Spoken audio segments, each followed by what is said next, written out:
Kamu mengayunkan kakimu di daratan yang gersang. Semuanya kerontang, tiada hewan maupun tumbuhan. Retakan tanah mencuat di sana-sini, dan gunung nan megah menjulang di kejauhan. Rasanya kok sulit dipercaya ya kalau lembah tandus ini dulunya berupa dasar danau yang penuh dengan kehidupan. Kamu pun meneruskan langkah, masih berteman sunyi.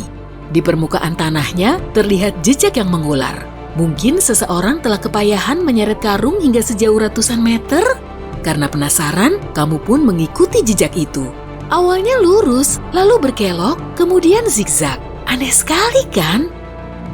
Akhirnya terlihat juga sumber jejak itu.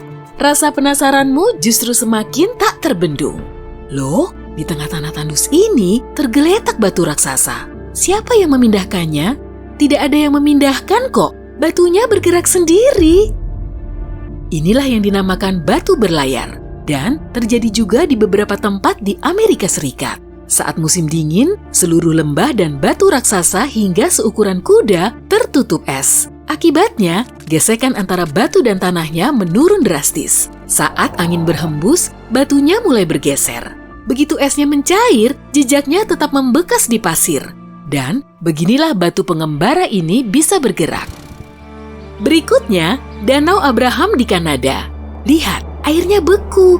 Dari kejauhan memang terlihat seperti ada taburan salju yang mengapung di permukaannya.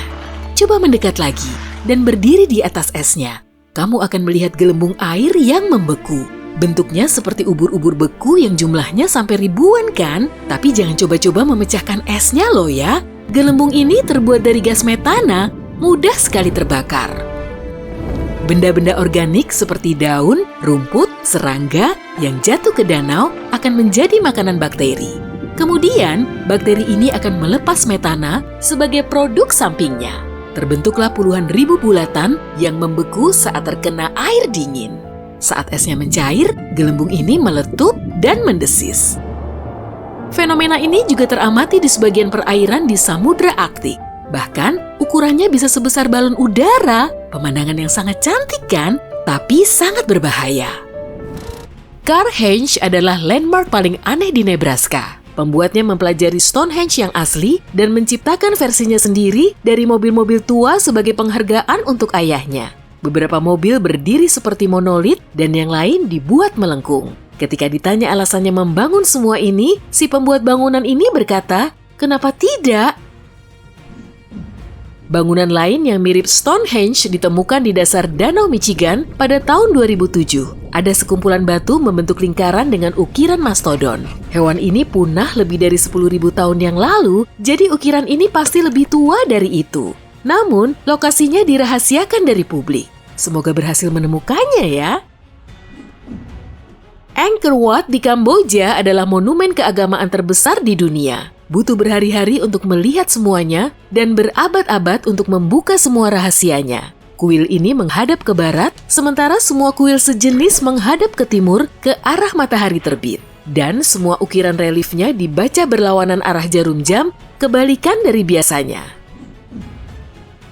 Di salah satu tempat yang paling kering di bumi, Gurun Atacama di Chili, ada tangan yang keluar dari pasir. Ketidakberdayaan manusia, kerentanan, atau semangat yang mengalahkan apapun, setiap orang melihat patung ini dengan caranya sendiri dan tidak ada yang tahu kenapa patung ini ada di lokasi yang terpencil. Tepat di trotoar luar perpustakaan negara bagian Victoria di Melbourne, ada perpustakaan lainnya. Perpustakaan yang tenggelam. Apakah itu lambang pengetahuan yang hilang atau sebuah peradaban baru yang muncul dari tanah untuk menghadirkan pengetahuan baru? Terserah kamu aja.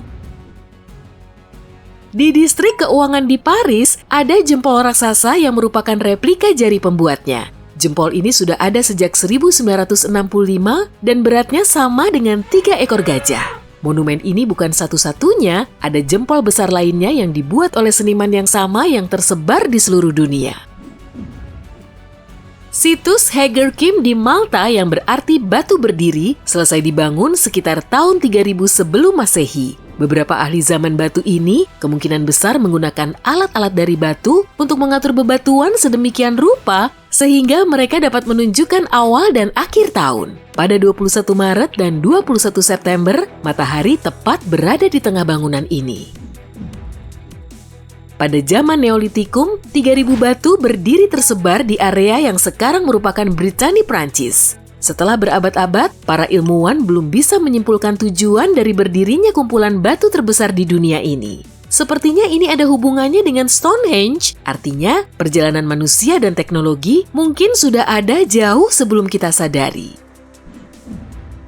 Pada tahun 1923, seorang pria di Florida yang dicampakkan sehari sebelum pernikahannya mulai membangun Kastel Coral, sebuah monumen untuk cinta yang hilang. Bagaimana cara seorang lelaki setinggi 152 cm dengan pendidikan setara SD kelas 4 berhasil mengangkat balok batu 8 kali lebih berat dari seekor kuda nil sendirian? Tentu saja akan tetap menjadi rahasia.